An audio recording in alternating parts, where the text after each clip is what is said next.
Uma das coisas que eu tenho pedido a Deus hoje é: aquieta meu coração. Aquieta meu coração. Eu estou lendo a Bíblia agora numa versão hebraica. Não é em hebraico, por favor. É numa versão hebraica. O Davi Sterne foi alcançado para Jesus quando tinha 37 anos. Judeu, Hashidim. Ele conheceu Cristo e a partir dos anos 70 ele começou a traduzir a Bíblia para o inglês e do hebraico dentro da versão que ele considera mais próxima. Traduzir é difícil, muito difícil. Eu digo que o maior castigo que Deus deu à humanidade foram as línguas. A vaca muge e ela muge igual em qualquer lugar do mundo. O gato mia e ele mia igual em qualquer lugar do mundo. O cachorro late e ele late igual, mas o homem fala e é diferente. Fui fazer o casamento de uma irmã nossa agora em fevereiro. Ela está morando na Noruega. E na Noruega, que é um paizinho que não chega a 5 milhões de habitantes, eles têm 27 dialetos. Quando passa o morro, já é outro dialeto. Eles têm uma língua lá norueguesa que é comum, mas que é ensinada nas escolas, mas não fala. Ela disse assim: na casa do meu marido, às vezes chegam os primos, eles começam a falar nos dialetos, nem meu marido entende. É um castigo terrível esse negócio de língua. E traduzir, então. E Deus, acho que ele sabia muita coisa, e sabe, não? Ele colocou uma língua muito interessante, que é a língua hebraica. É uma língua que o nosso professor Maurício tem se dedicado bastante no ensino do hebraico. É uma língua muito infantil, parecido com aquilo que ele gostaria que nós fôssemos. Eu fui saudar hoje de manhã a Semauri, e eu disse: como vai, garotão? Meninão. Aí ele disse: obrigado pelo meninão. Eu disse: olha, se você não fizer como Jesus disse, você está perdido, né?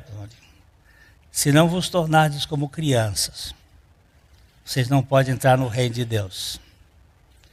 Ontem eu fui fazer um casamento de uma menina que é aqui da igreja, a Raquel, com o Demétrios. E foi um casamento bem interessante, porque ele é muito original. Eu gosto de gente original. Ele é bem diferente. E as pessoas diferentes incomodam os outros. E foi um casamento bem descontraído, bem agradável. E mais uma vez eu disse para eles assim: deixem de ser adultos. Sejam crianças. Adulto é muito chato. Conviver com adulto é horrível. Adulto está sempre pegando no pé.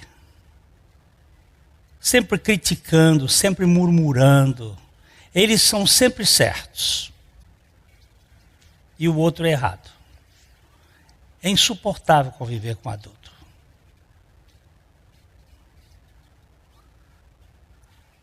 E havia uma pessoa lá que virou e disse assim: você salvou meu casamento hoje. Eu digo: Deus me livre. Se Jesus não salvar meu filho, você está perdido. Fui eu, estou perdido e você também. Ele disse: não, olha, eu estava sendo muito chato. Eu não sei como minha esposa consegue conviver comigo. Mas você me trouxe um rumo hoje aqui que eu vou sair daqui. Eu já falei para ela há pouco, eu já falei, ó, esse troço aí me pegou. Eu quero ser menos chato. Eu digo: você vai levar 7 anos para começar a melhorar. Mas vai. Se você entrar nesse caminho, você vai. E essa versão bíblica aqui, do capítulo 40 do livro de Isaías, que nós vamos pegar o texto lá embaixo, mas ela não adianta você abrir que eu vou ler aqui um pedacinho. Ele diz assim: consolem, continuem consolando e consolando o meu povo, diz o Senhor, diz o Deus, o seu Deus.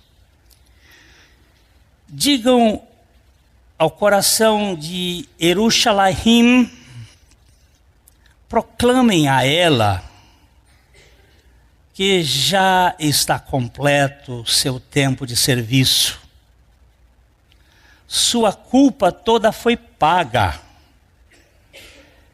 Ela já recebeu da mão de Adonai o dobro por todos os seus pecados. Esse texto é tão lindo. Eu vou te contar que raramente eu tenho visto tradutores que conseguem ir bem juntinho do texto, como Davi. Eu tive que digo para vocês que eu tive que chorar quando eu vi a tradução de Romanos 6. Não havia ainda alguém que se aproximasse tanto do texto. Às vezes Deus tem que fazer as coisas assim com algumas pessoas para a gente. E aí Deus está falando com o profeta Isaías. O livro de Isaías é um livro muito parecido com a Bíblia toda. A Bíblia toda tem quantos capítulos? Hein? A Bíblia toda tem quantos livros, perdão? 66. O livro de Isaías tem quantos capítulos? 66. O Velho Testamento tem quantos capítulos? 39. O Novo Testamento tem quantos?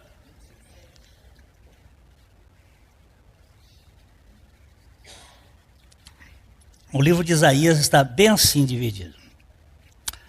Até o capítulo 39, ele está falando da história de Israel com uma realidade muito histórica. A partir do capítulo 40, ele introduz o servo sofredor. A história do servo sofredor. Quem é este servo sofredor? Quem é este que Isaías está colocando aqui?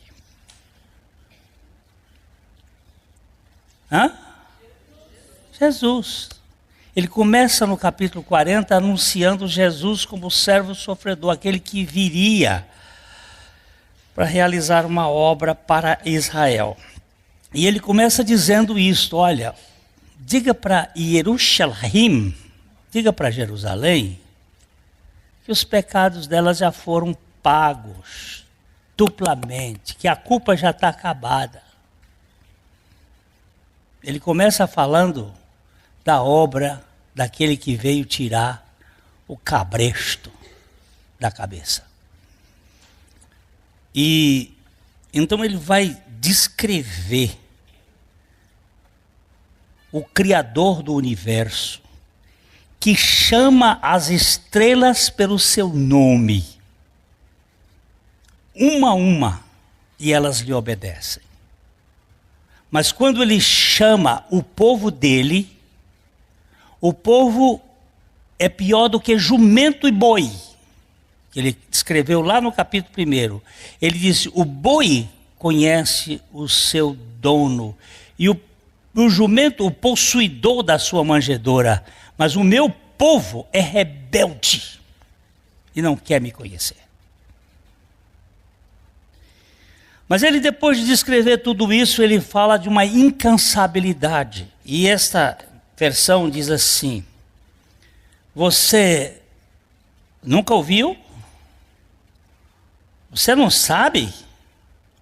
O Deus eterno, o Adonai, todas as vezes que um judeu usa a palavra Adonai, quase todas as vezes, não todas as vezes, é para substituir a palavra Yahvé, que eles nem pronunciavam.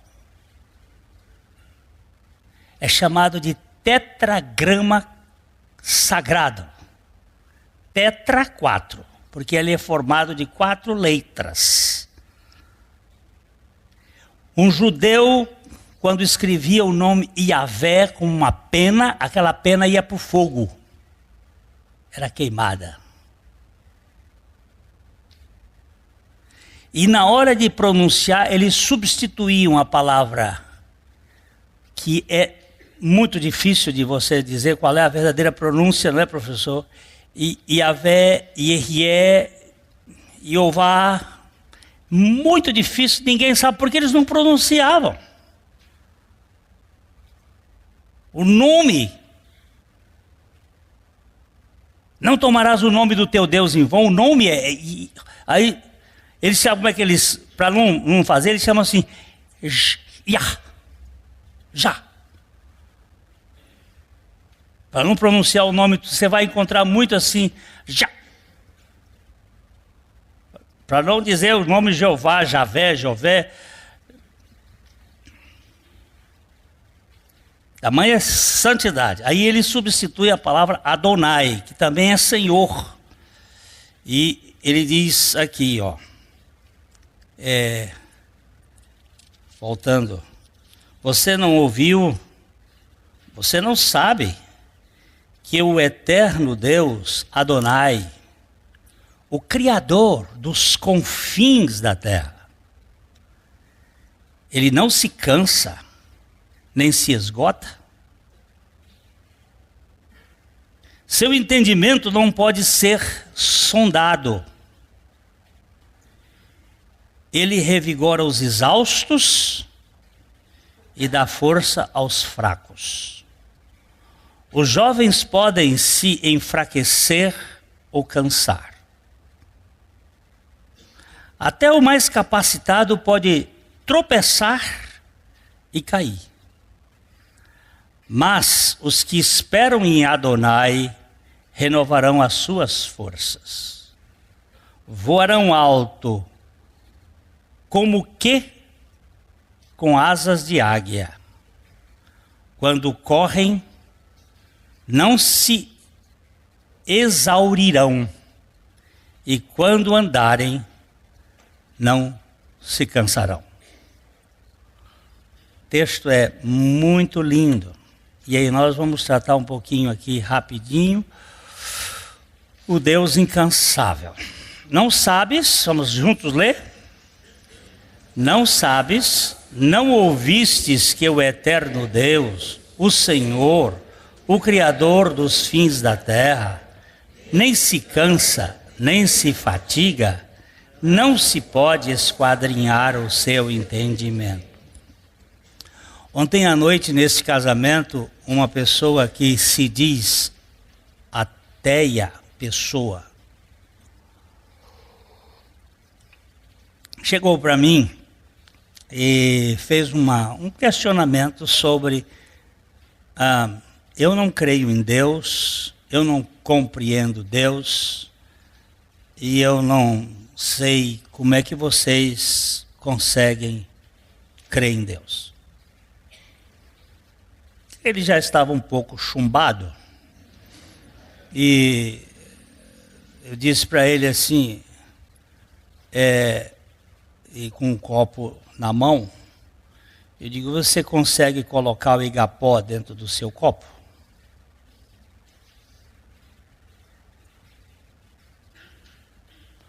Ele olhou para mim e disse, acho que não. Acho que não. Você pode botar um pouco do Igapó dentro do seu copo, mas o Igapó, você quer botar Deus dentro da sua compreensão? Cara, você pode encher a cara desse líquido que passarinho não bebe e achar que você é o ilustre cidadão do universo, mas você não pode nem beber toda a água aguardente que está nessa festa, que você não cabe dentro de você. Você quer que Deus caiba dentro da sua cabeça, que é coberta por um chapéu? Como é que eu poderia dizer que você é um presunçoso, um arrogante, um altivo? Disse, você já me disse tudo. Eu acho que eu estou ficando variado. Digo, faz muito tempo. Faz muito tempo. Não é só você que é variado, não sou eu que tento interpretar Deus. Quando Santo Agostinho ia andando, pensando como era a Trindade, quem é a Trindade, como funciona a Trindade, que ele ia andando e de repente ele viu um menino apanhando água do mar e jogando dentro de um buraco. O menino estava brincando. Ele tinha uma vasilha, ele enchia a vasilha de água e botava dentro do buraco que ele tinha cavado na praia. E quando ele terminava de brincar um pouquinho, já a água tinha sido consumida, a areia chupava a água. E aí o menino corria lá, enchia o vaso de novo e tornava a botar, brincava um pouquinho e secava. Aí o Agostinho chegou perto, ficou examinando o menino e disse, o que você está fazendo, meu filho? Ele disse, eu estou botando o mar dentro desse buraco. Aí ele agradeceu o menino e disse assim, eu também, Senhor, estou tentando colocar a Trindade dentro da minha cabeça. É impossível. Por definição, Deus não precisa de coisa alguma. Ele não carece de nada. Ele não precisa de algo. Se ele precisasse de algo, seria um ser necessitado, em que faltava alguma coisa.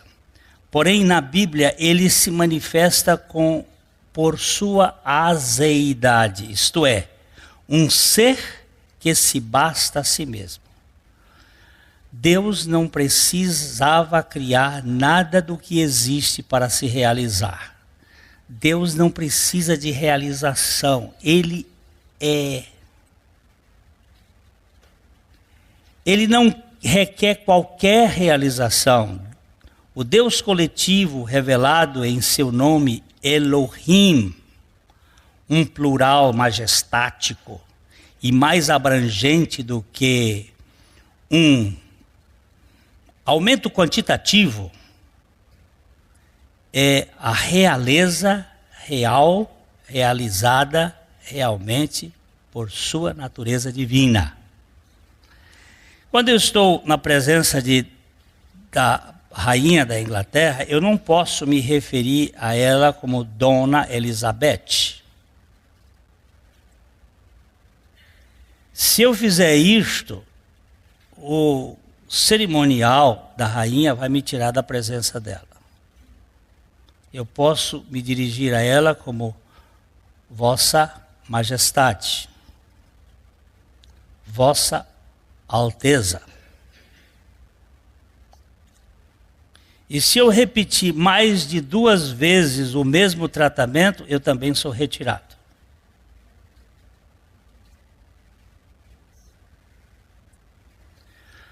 Este vossa, diante da rainha, não é que ela seja plural.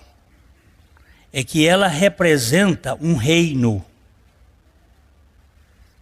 E essa forma majestática de dizer representa a homenagem que você dá diante de uma pessoa que é a rainha. Quando a palavra Elohim aparece, ela aparece na Bíblia, no primeiro versículo da Bíblia, ela está referindo-se a um Deus que na sua forma ele se manifesta como sendo coletivo, em plural. Mas mais do que o plural de um copo, dois copos, três copos, é um plural que representa a grandeza de Deus. A Trindade se satisfaz a si mesma. Nela não há carência em seu íntimo, nem solidão em seus relacionamentos. Além do que, só o Deus triuno, todo suficiente, é capaz de satisfazer a carência de todos os carentes. Eu estou com um aparelho aqui de iPad, que eu tenho que colocar energia nele frequentemente, porque ele não tem autoenergia, e de vez em quando ele morre. Se ele não receber Itaipu aqui, ele morre. Ou Furnas, que na verdade o Paraná não é abastecido por Itaipu, mas por Furnas. Eu tenho que botar Furnas toda semana, ou aliás, de 2 em 2 dias, ou de 3 em 3 dias, para que ele funcione. Porque a energia dele consome. A criatura, por mais competente que ela seja, a criatura é criatura e é finita, e não tem, a energia dele vai sendo consumida. Agora, Deus, ele não perde energia.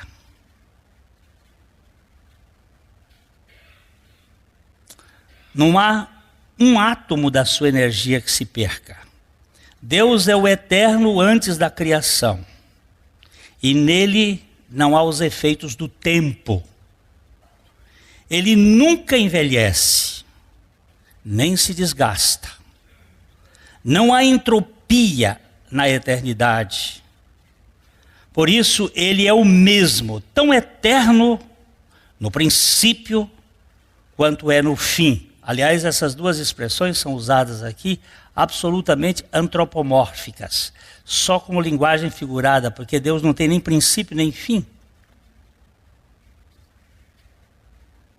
Princípio e fim, alfa e ômega, usado para Jesus, é para mostrar a ação dele, tanto no princípio quanto no fim. Mas ele não tem isto. Já que ele nunca será mais do que é, uma vez que é sempre o mesmo em qualquer tempo e fora dele. Tempo é categoria de matéria. Espaço é categoria de matéria. Não é categoria de quarta dimensão, quinta dimensão, é só de terceira dimensão. Terceira dimensão é um mundo que tem comprimento, altura e largura. É esse que nós conhecemos. E nada entra na nossa cabeça que não tenha passado por um dos nossos sentidos.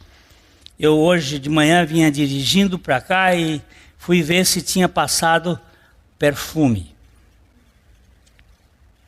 Mas senti que meu olfato não está tão bom. Mas depois eu achei, passei. Eu não gosto de andar sem perfume. Porque eu não posso mudar muita coisa em mim. Mas pelo menos o cheiro, para não dar problemas para os meus irmãos abraçarem-me. Eu tenho que cuidar um pouco, porque o ser humano, ele fede. Se é uma coisa que cheira mal, é gente. Se você não tomar banho e não se perfumar, ninguém aguenta. Basta 2 dias sem água, que aí já ninguém aguenta. Então a gente precisa se cuidar do hálito, agora um pouquinho de higiene. Cuidar do hálito porque a gente acaba fazendo mal digestão, né? Beba bastante água, use chicletes, porque você não tem que estar botando um bafo fedorento para os outros aguentarem. Deixa eu falar isso aqui, que às vezes a gente vai falar com uma pessoa, você tem vontade de dizer assim, fala. Que o teu servo ouve. E eu acho que muitas vezes eu sou assim. Então eu tenho que cuidar. De vez em quando eu falo para minha mulher que ela é que tem que fazer isso. Como é que tá? Não tá bom não. Então me arranja alguma coisa aí, porque a mulher tem que dizer como é que tá o marido para poder não fazer. E vice-versa. Para a gente não estar fazendo coisa. O que você está falando aqui, Glênio? Eu estou falando o seguinte, que o nosso Deus, a divindade, ele se basta, ele não perde energia, ele não se cansa, não há nenhum desgaste, não há adoecimento entre ele. O Pai, o Filho e o Espírito Santo é uma intimidade extraordinária e eu gostaria de conhecer um pouco mais disto, que não tem guerra, não tem briga, não tem disputa, não tem nem Flamengo, nem Vasco, nem Fluminense. Todos lá são santos.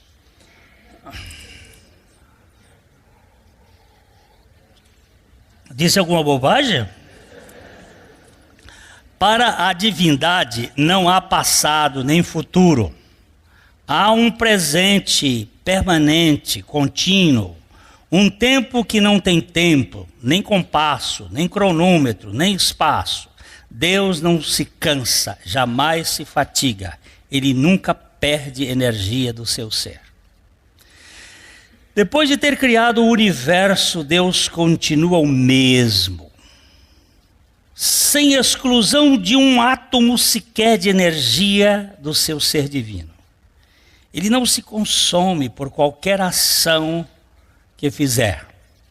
Alguém olhou para mim hoje e disse assim, está perdendo a barriga, Glênio? Já perdi 7 quilos, desde que cheguei do Piauí, em um mês. Que beleza! O que foi que foi? Esparadrapo.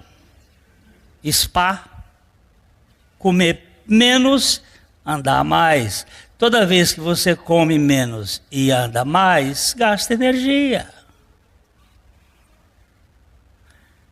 Quando eu faço um esforço, gasto energia. Pregar é um dos assuntos mais cansativos que tem. Você não sabe a mão como está fria aqui. A luta espiritual, a luta física, a luta emocional, a luta com espíritos malignos, a luta com espíritos de pessoa, a luta com os invejosos, a luta com os mal-humorados. Há uma série de lutas. Você está aqui e está lutando. Eu saio daqui direto, essa camisa eu não visto mais hoje. Ela tem que ir, porque o que ela vai ficar de adrenalina é demais. Energia que perde. Deus não perde nada por fazer qualquer coisa. A Trindade é laboriosa, mas não se exaure. Trabalha sempre, sem jamais sentir cansaço ou enfado. O descanso do Deus Trino na criação não é o de férias remuneradas por tempo de serviço, muito menos o de um empregado que saiu da empresa por causa de estafa. O descanso era apenas a conclusão plena de sua obra perfeita. Quando a Bíblia diz assim que Deus fez o mundo em 6 dias e no 7º ele descansou, não é que ele tivesse cansado, é que ele parou de fazer. O sentido do Shabat é um sentido de que não há ação mais porque parou. Deus não está cansado de nada, ele não cansou por ter feito o universo. Ele não perdeu absolutamente 1/1000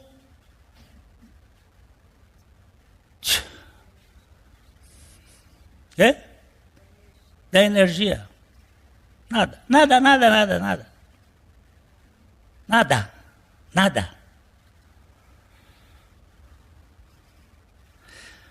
Em Deus não há estresse, mas em suas ações há um certo strike, como num jogo de boliche. Ele derruba toda presunção que quer entender e explicar a grandeza do seu trabalho. Ele trabalha e não se cansa, mas nós seres arrogantes ficamos cansados só em pensar na grandeza incansável do labor divino. O meu filho, ele é matemático, lógico. E a luta dele é por entender Deus no infinito, a começar com 7 anos. Eu cheguei em casa, a mãe disse assim, bem, o Léo está em crise, chorando no quarto. Eu entrei no quarto. O que foi, meu filho? Ele em prantos, não é chorinho, não é em prantos. Pai, eu não entendo Deus. E agora? Sentei do lado da cama dele, disse, filho, se lhe consola, eu também não. Eu não entendo.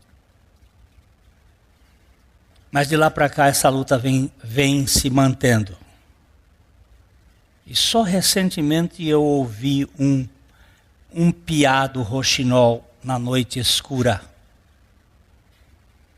Porque há um ano atrás nós fomos conversar e ele disse assim, não me fala de infinito e de eternidade de Deus porque não entra na minha cabeça. Eu digo, nem na minha. E ele disse, eu fico pirado quando eu começo a pensar nisso. E eu disse, eu também. Mas há um mês atrás, ele disse assim, pai, só Deus para resolver essa questão. Aí eu digo, ele não cansa mesmo? Ele não cansa. E eu quero dizer para vocês que eu não tenho filhos para perdição. Está escrito na minha Bíblia. E todos os teus filhos serão discípulos do Senhor e a paz dos teus filhos será abundante. No dia que Leonardo nasceu, o pastor Abuchaim me mandou uma carta, que eu a tinha até pouco tempo atrás, em que eu escrevi amém. Ele dizia, os teus filhos serão discípulos do Senhor e a paz dos teus filhos será abundante. Isaías capítulo 57, verso 14. E eu escrevi amém. E amém. Em todas as suas promessas há um amém. E você põe o amém ali e espera. Esperei com paciência pelo Senhor e ele se inclinou para mim e ouviu quando clamei por socorro. Jesus foi muito claro quanto ao trabalho divino. Foi que ele disse, meu Pai trabalha até agora e eu trabalho também. João 5,17. Aqui também temos uma grande dificuldade de compreensão desta realidade, visto que lidamos com o eterno e o temporal ao mesmo tempo. Fica muito difícil entender o incansável divino com a carcaça humana. É complicado entendermos um Deus exausto no esqueleto humano. Olha, Jesus agora vem dizer um negócio. Meu Pai trabalha até agora, tudo bem. E ele como Cristo, como Messias, antes de vir, também. É fácil de entender, na dificuldade que é, que ele não se cansa. Mas agora ele diz, meu Pai trabalha até agora e eu também trabalho. E ele agora lança uma questão que é, como o Deus que está em Jesus não se cansa? Já que o homem se cansa. Como entender as duas naturezas, a divina e a humana? Porque Cristo é a natureza divina, Jesus é a natureza humana. As duas se fundem. Deus se esvaziou na encarnação e agora nós temos um homem totalmente homem e um Deus totalmente Deus. Na dimensão divina, Cristo nunca se cansa, mas em sua condição humana, Jesus se cansou. Nós lemos em João 4:6. Estava ali a fonte de Jacó, cansado da viagem, assentara-se Jesus junto à fonte, por volta da hora sexta. É muito interessante quando você estiver lendo a Bíblia, você vê os nomes, como estão escritos. Ele não diz que Cristo se sentou e se cansou. Mas ele era Cristo Jesus. Mas agora a Bíblia, o Espírito Santo, está focalizando a natureza humana, sustentando a natureza divina, e a natureza divina completando a natureza humana, e ele se cansou. Jesus cansou. Cansou da viagem, ele cansou muitas vezes do trabalho, saía a energia dele, quando alguém tocava nele, ele dizia assim, saiu a energia de mim, saiu o poder de mim. Com certeza aqui reside o mistério da redenção. O Verbo encarnado se cansou. O Deus que nunca se cansa, acaba fatigado pela sua natureza humana. Não podemos separar as duas naturezas das pessoas de Cristo Jesus. Mesmo assim, este era um cansaço que vinha promover o descanso da humanidade consumida pelo enfado do pecado. A encarnação divina trazia no seu âmago a proposta do descanso para as almas cansadas. Jesus se cansou para nos conduzir ao descanso da sua graça plena, através de nossa morte e ressurreição com Ele. O cansaço maior não é nem o cansaço do trabalho na vida das pessoas, é o cansaço do estresse, da preocupação. Não é, de fato, não é o trabalho que cansa. O que cansa é a nossa preocupação com o fracasso e a nossa necessidade com o êxito. Isso é que dá cansaço. Mas o labor diário, lógico que perde energia, mas não é esse cansaço que eu estou falando aqui, é esse estresse que às vezes está. Ontem nós conversávamos com uma pessoa que nós tivemos a oportunidade de falar com várias pessoas ali, e eu bati um bom papo com o Paulo, filho do pastor Sabatini Lali, que eu não via há muito tempo, e nós estávamos vendo, e ele estava me contando sobre estudos que foram feitos, sobre o estresse das pessoas, e que uma das coisas que acontece é, você fica com a expectativa daquilo dar certo e não dar certo, ou daquilo não dar certo e dar certo, então aquelas expectativas acabam roubando energia de você, tirando. Ele falou sobre o problema do endividamento, que foi muito interessante, do cartão de crédito, que as pessoas, porque quando você vai comprar um objeto que você paga com dinheiro, você chega, uma camisa lá no Anderson, você me vende uma camisa, e ele me dá a camisa, quanto custa? R$60. Eu tiro do bolso R$60 e entrego para ele, e ele me dá a camisa de volta. Eu senti uma perda e tive um ganho. Mas quando você vai no cartão de crédito, você não tem essa sensação. E aí facilita o endividamento. Só que depois que você está endividado, como aquela moça do jornal hoje, que estava com 26 cartões. endividada até a unha, entra em estresse e começa a não saber o que fazer mais. O estresse consome, a dívida consome, o medo consome. Hoje a gente está vivendo dentro de casas cercadas com medo lá fora, o que vai acontecer, e está sendo energia que está sendo consumida. Ele veio trazer descanso para o cansado.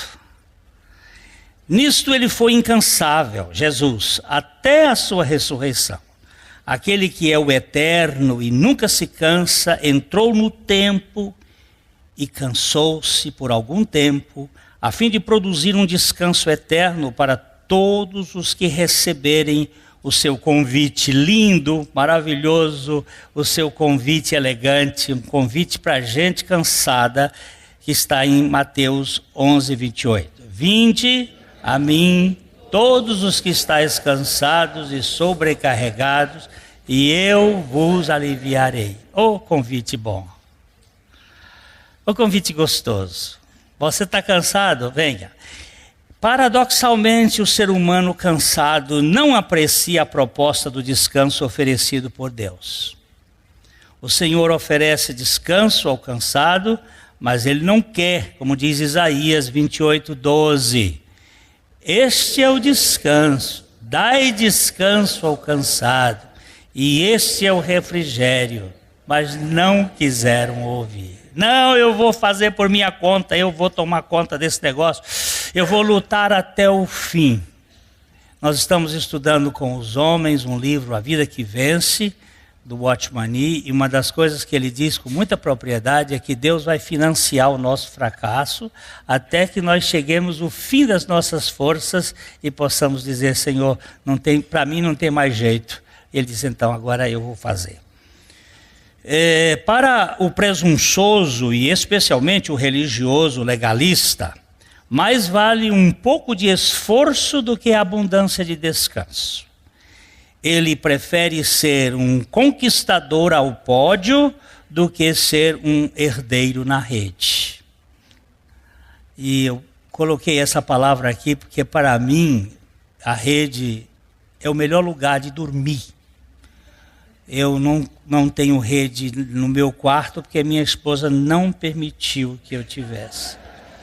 Mas se eu pudesse, eu teria uma rede armada para eu dormir na rede. A rede, lá no Piauí, não tem dúvida. É na rede. É onde a coluna fica inteirinha. Ah, mas eu não sei, eu deito na rede, minha coluna... Porque você é um idiota, não sabe deitar em rede. Na rede a gente deita às avessas, atravessado. Aí você deita, vira para um lado, vira para o outro. Nunca ouvi falar que se uma pessoa que dormisse em rede sofresse de problema de coluna. Nunca. E perguntei a um médico, você já ouviu aqui um piauiense com problema de coluna, quem dorme em rede? Ele disse, não. Quem dorme em rede não tem problema de coluna. Problema de coluna tem quem dorme em cama. Ainda mais essas camas agora que as bichas são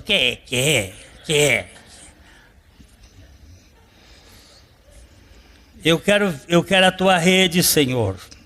É difícil, Sua Alteza, o dono do mundo, você e eu, Sua Alteza se reconhecer um mendigo vivendo da graça. E mais complicado ainda é receber a esmola da misericórdia. Muito difícil. Por causa de nosso sistema pedagógico do mérito e a nossa soberba pecaminosa, fica impossível para o ego receber algo que não lhe tenha custado algum esforço.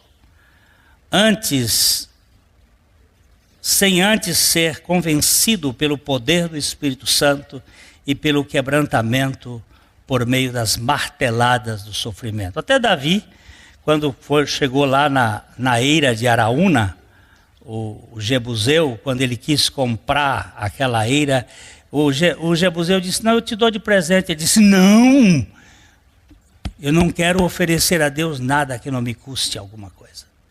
Muita gente acha que isso é uma coisa linda. né? Isso é o processo velho de Caim. É o esforço e queremos que Deus... Aí, depois Davi corrigiu, ele disse assim, quando lá no fim da vida ele disse assim, Senhor, tudo vem de ti e das tuas mãos nós te damos. E foi uma mudança de atitude muito grande que passou na vida dele. Ele, tudo vem de ti. O irmão disse assim, eu vou dar o meu dízimo. Eu digo, dá o quê?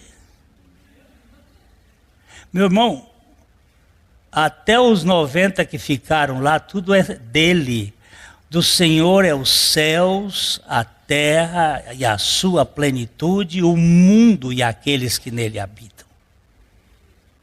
Se ele resolver dizer assim, vento para, o ar, você e eu morremos imediatamente só tirando o oxigênio da terra. Sabe quanto a Bíblia diz que vale um vaidoso? Um respiro pesado na balança. Só foi-se. Eu não sei se vocês já assistiram à morte de pessoas. Eu já tive uns 10 ou 12 que morreram na minha mão. E uma delas foi um menino de 11 anos. Eu estava com ele no CTI, segurando a mãe, orando. Ele estava com leucemia. E de repente ele fez assim.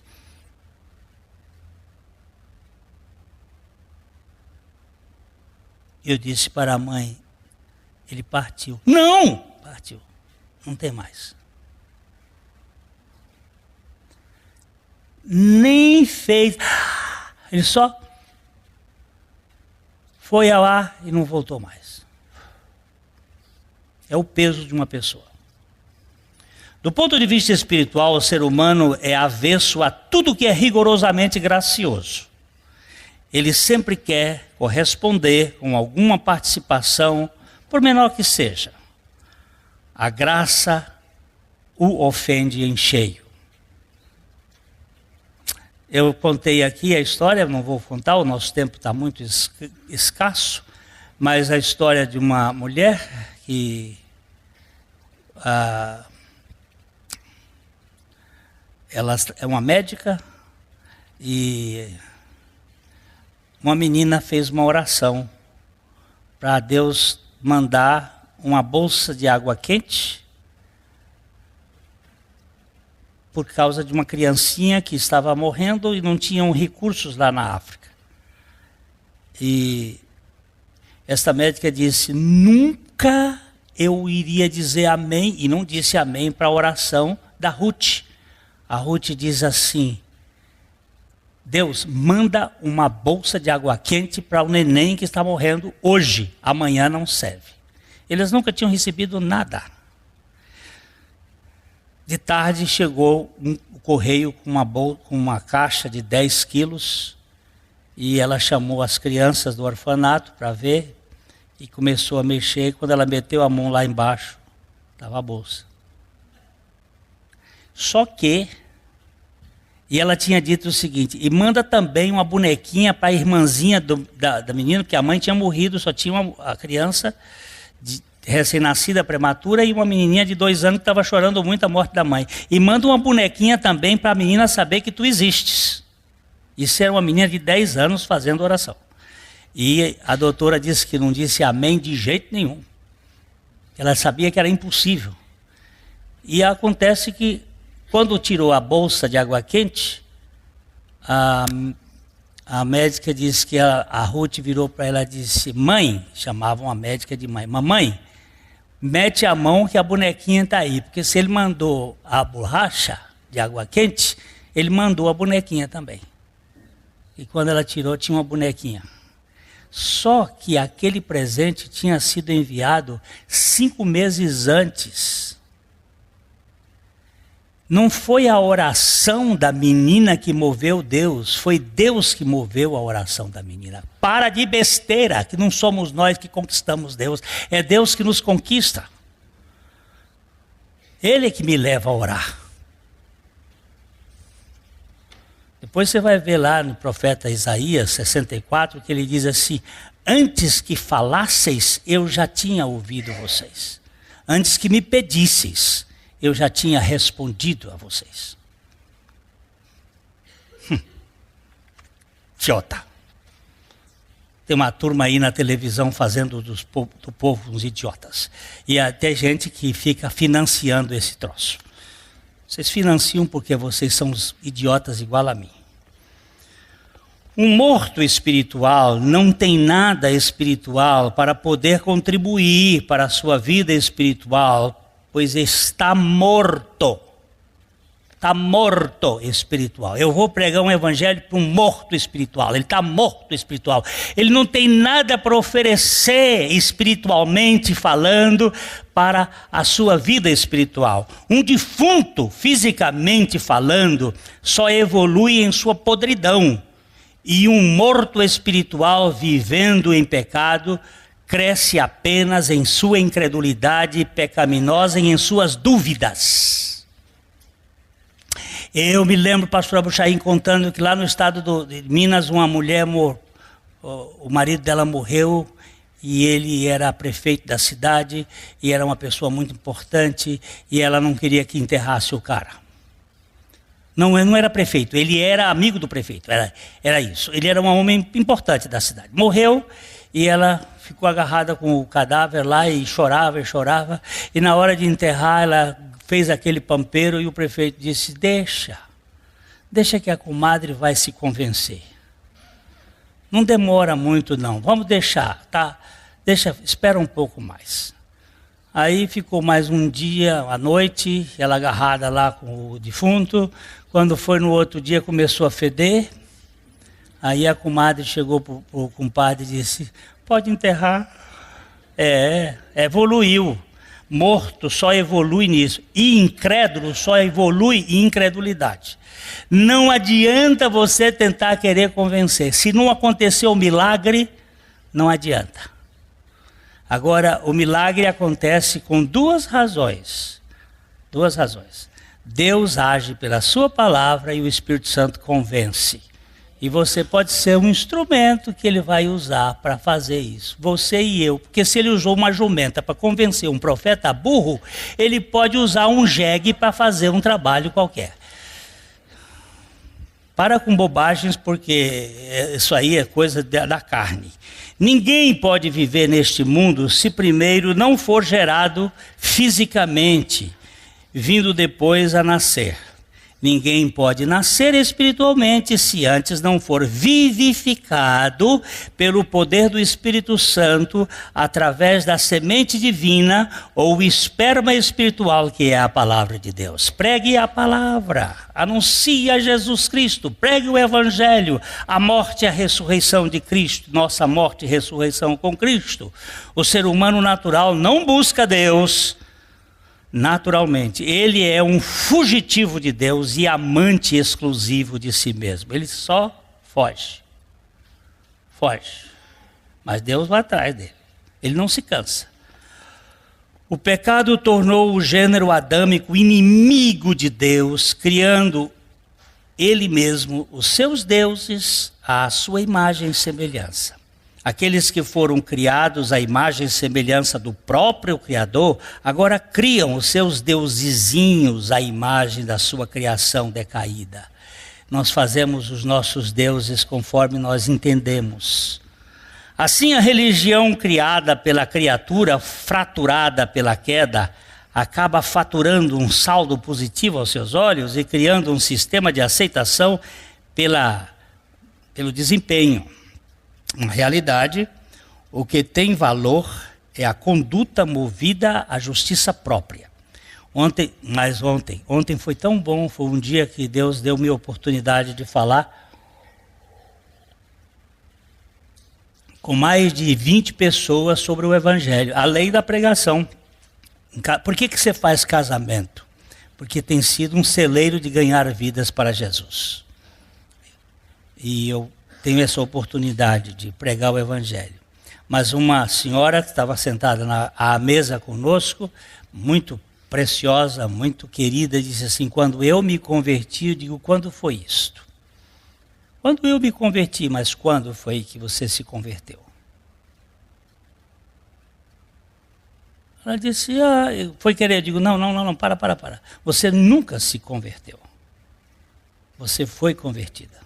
Se você é do Senhor, foi Ele que converteu você. Você não queria ir. Ela disse, pastor do céu. Eu digo, obrigado pelo lugar que você já me colocou. Nunca tinha pensado nisso. Não é você que se converte. É o Senhor que converteu você.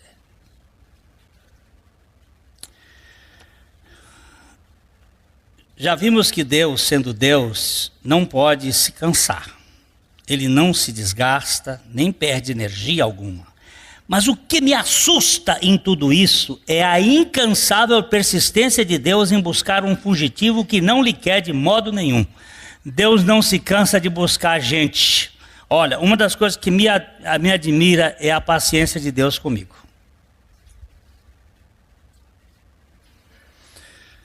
Sou rebelde, sou repetitivo nos mesmos erros, repito. Se eu tivesse a paciência de Deus para criar meus filhos, como eles seriam diferentes. E Deus não se cansa de me buscar.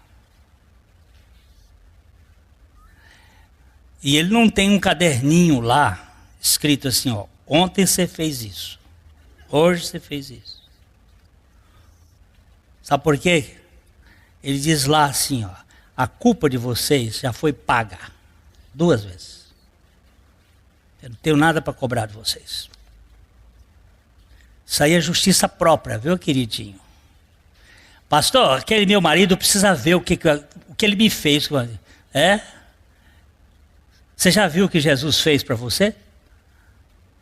Não, pastor, uma coisa, outra coisa. Não, senhora.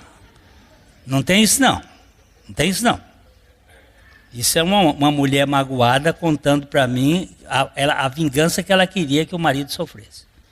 Ela queria que as formigas jequitaia pegassem ele e dessem uma sova. Já vimos que Deus... vemos como Deus fala do seu povo Israel em Oséias 11:2. Quanto mais eu os chamava, tanto mais iam-se da minha presença. Sacrificavam a Baalins e queimavam incenso às imagens de escultura. Deixa eu fazer uma versão atualizada. Quanto mais eu os chamava, mais eles assistiam às novelas da Globo, mas iam assistir os jogos do Campeonato Brasileiro, mas iam para o cinema, e não me querem, porque estes são os ídolos da modernidade.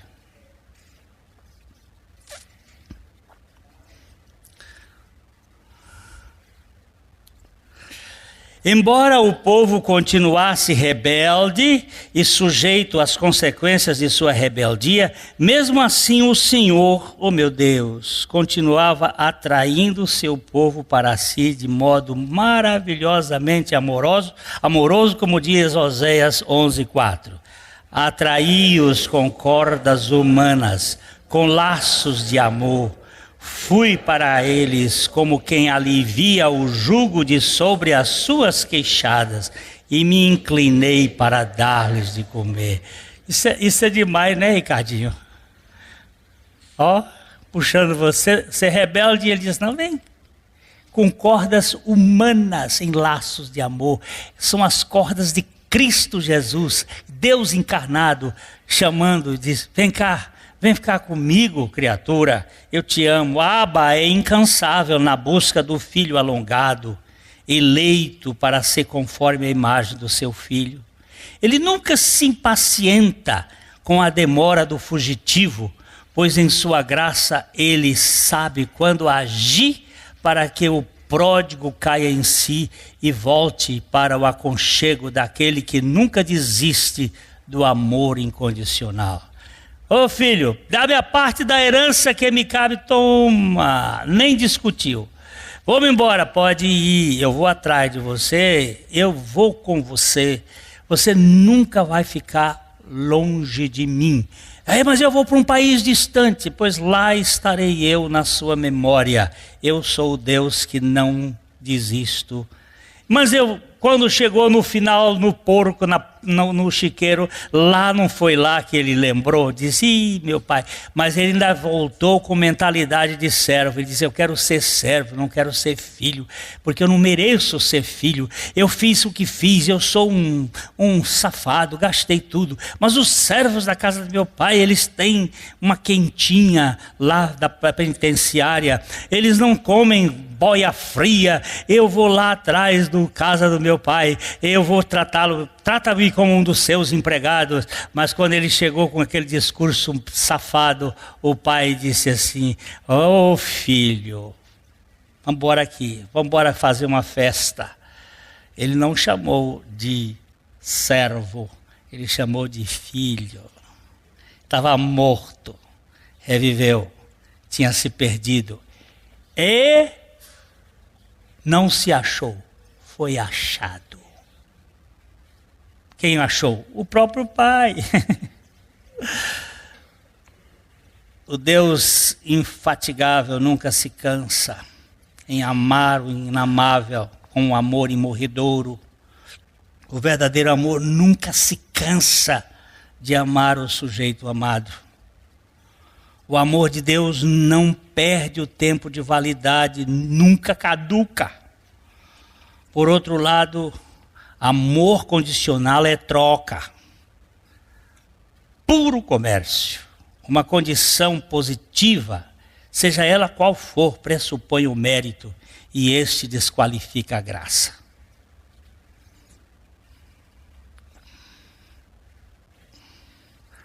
Eu não vou contar nos detalhes, mas um pastor lá em Goiânia agora contando que um homem chegou no hospital todo sujo. Não vou usar a expressão que ele usou aqui, porque não fica elegante, mas todo breado, assim. Agora vocês ponham a palavra de cima a embaixo. Os dois filhos não queriam pegar a criatura que certamente os limpou quando eles estavam naquela condição, quando meninos, não queriam pegar porque ele...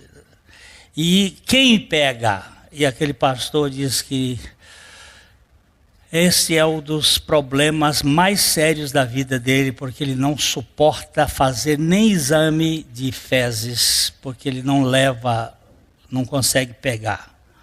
E agora ele disse, estou diante deste quadro, Senhor, dá-me força e tapa meu nariz. E grudou o homem, mas quando grudou nele também, né? E lá foi.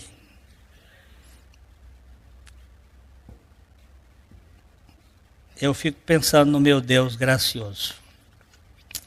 Qualquer valor pessoal, por mais insignificante que seja, invalida a obra da graça de Deus, manifesta em Cristo Jesus. Sendo assim, o Deus da graça financia graciosamente a humilhação do arrogante, para que pela graça o quebrantado receba a suficiência de Cristo como única forma de sua, Senhor Jesus, de sua aceitação pelo próprio Deus. Eu sempre lembro deste homem, rapidinho, quando ele veio aqui dizendo assim, Glênio, minha filha comeu o prato, a sobremesa, antes do prato principal. Eu andei caçando aqui, isso já faz mais de quase 30 anos, eu andei caçando aqui um pastor, um padre, para fazer o casamento da minha filha, e ninguém quer fazer. E me indicaram você. E eu vim aqui contratar os seus serviços. Eu disse, olha, eu também não faço casamento. Como assim? Não. Eu já vi um casamento que você fez? Não, eu não fiz casamento. Eu fui participar de uma celebração. Casamento quem faz é Deus. O senhor faça o que quiser. Eu preciso dar satisfações à sociedade. Tá bom. Aí fui tentar falar do evangelho para aquele homem, e ele pegou as 5 pedras que Davi colheu lá naquele, jogou tudo de uma vez na minha cara, derrubando qualquer pretensão gigantesca que eu tivesse de pregar o evangelho. E disse assim: eu vim aqui para lhe contratar, se você quiser aceitar, aceite, se não quiser, muito obrigado. Eu digo, eu vou ter oportunidade de pregar o evangelho para esse homem lá no casamento. O contrato está feito. E quanto custa o seu trabalho? Eu digo, o senhor não tem dinheiro para pagar esse negócio. O que o senhor quer dizer com isso? Eu estou falando para um homem milionário. Eu digo, não, o dinheiro que foi pago por isso aqui, o preço que foi pago por isso, por essa coisa, é um preço de sangue eterno, que não tem correspondência. E aí fui tocar no evangelho de novo, e ele disse, eu já disse para o senhor, eu sou ateu, não creio em Deus, não creio em Jesus, e assunto encerrado. Eu digo, tá bom. Mas eu quero saber quanto eu te devo. Eu digo, não deve nada, ele já pagou tudo. Mas o senhor anota aí no dia tal, nós estávamos lá no Clube Canadá. E estava tudo pronto para dar satisfações à sociedade. E aí nós pregamos o evangelho naquele dia. E foi a mensagem um pouquinho mais longa que eu preguei em casamento. Que normalmente é 20 minutos, essa foi 30. Porque eu tinha que botar o evangelho. Sentamos lá, Carmita e eu. Terminado, depois de um certo tempo, ele chegou para mim e disse, o povo gostou muito. Muito bem. Mas eu queria saber, eu tenho uma dívida com o senhor, eu quero pagar. Eu digo, nós já combinamos isso lá no gabinete, o senhor se lembra? Que essa dívida o senhor não tinha dinheiro para pagar, você está zombando de mim? Eu digo, não, eu estou dizendo que já foi pago. E o Senhor Jesus, ele disse, o senhor já falou demais hoje. E nós estamos aqui. 2 anos e meio depois, a esposa dele, a Fernanda, me liga, ela hoje...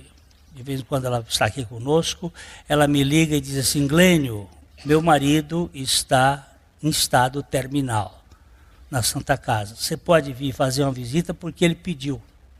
Lá fui eu. Cheguei lá, estava ele deitado, todo entubado, e eu disse, você me fez correr 2 vezes, mas hoje você vai ter que me escutar. Peguei a cadeira, sentei, e aí mostrei o evangelho. Quando eu falei, eu digo, você é um arrogante que precisava disso aqui para você poder chegar ao ponto que Deus te quer. Que Deus não vai perder você nem a pau. Nem a pau. Você foi comprado com sangue. Aí o bichão rolava lágrimas assim. E foi uma hora que ele disse assim, eu recebo. Eu digo, tá bom. Oramos com ele ali, 3 para 4 horas da manhã, ele ligou, ele falou para a esposa, disse assim, meu bem, leia aquele salmo do pastor, que eu estou indo para a casa dele e eu te espero lá. E dormiu. No outro dia eu fiz o enterro dele. Mas o que eu quero dizer para você, que Deus não vai te perder, seu arrogante. Ele vai usar o martelo, seja a marreta, ou aquele martelinho de ouro, né? Funileiro, aquele bem que ele vai usar, vai. Deus em sua incansável paciência. Acho que eu saltei. Tá certo? Em sua incansável paciência, salva o pecador indigno pela graça, convencendo-o do pecado por meio do Espírito Santo, santifica o salvo também pela graça eficiente, mediante a obra de Cristo em seu interior, e quebranta o que está sendo santificado pela mesma graça, através dos sofrimentos, a fim de que este quebrantado seja de fato a morada do Altíssimo sobre a terra. Muita coisa está acontecendo na minha vida, na sua vida, de sofrimentos que são financiados pelo trono da graça para nos quebrantar, para que nós dependamos somente dele. Deus trabalha o tempo todo, incansavelmente. Ele nunca descansa, mas também nunca se cansa na obra da redenção daqueles que foram predestinados para serem conformes à imagem do seu Filho. Tendo Deus começado uma boa obra na vida de alguém, certamente Ele vai terminá-la, como nos diz Filipenses 1:6. Estou plenamente certo de que aquele que começou boa obra em vós há de completá-la até o dia de Cristo Jesus. Há de completá-la. Depois de vermos a incansabilidade divina em sua natureza e em suas ações, temos, contudo, que apresentar uma área em que Deus se mostra cansado. É uma metáfora desconcertante. Isaías 1:14. As vossas festas da lua nova e as vossas solenidades, a minha alma as aborrece, já me são pesadas, estou cansado de as sofrer.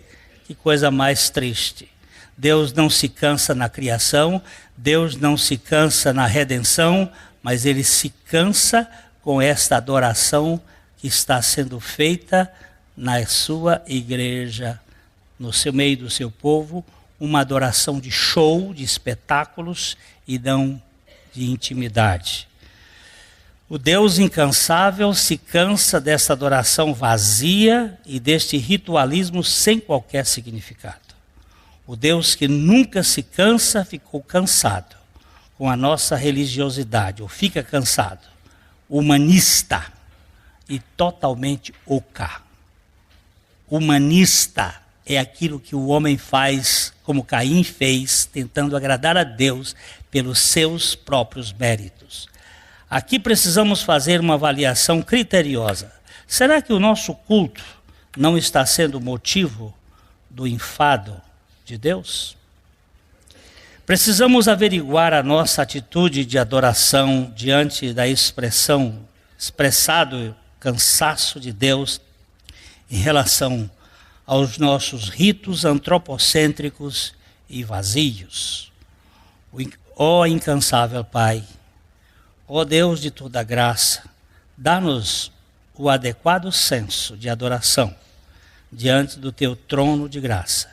Faze-nos verdadeiros adoradores, que Te adorem em espírito e em verdade. A mensagem que você acabou de assistir faz parte do Ministério de Comunicação Palavra da Cruz. Temos um grande acervo de estudos bíblicos em áudio e vídeo. Distribuímos também, gratuitamente, o jornal mensal Palavra da Cruz. Entre em contato conosco pelo fone fax 0 operadora 43 3322 3037 ou pelo e-mail com@palavradacruz.com.br. Visite-nos também pelo site www.palavradacruz.com.br. Graça e paz.